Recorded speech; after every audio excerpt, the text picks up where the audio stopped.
Welcome to Pooja Nadia English classes. आज के video में हम करेंगे मीनिंग और example phrasal verb look for का। सबसे पहले जानते हैं इसका मीनिंग और फिर करेंगे इसका example. Its meaning in English is try to find something. इसका हिंदी अर्थ होता है कुछ खोजने का प्रयास करें या कुछ खोजने का प्रयास करना। Sentence is Seema went to the shops to look for a pair of shoes.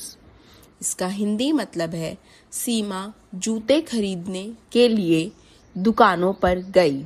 इसे हम ये भी कह सकते हैं कि सीमा जूते खोजने के लिए दुकानों पर गई। I hope this video was helpful for you.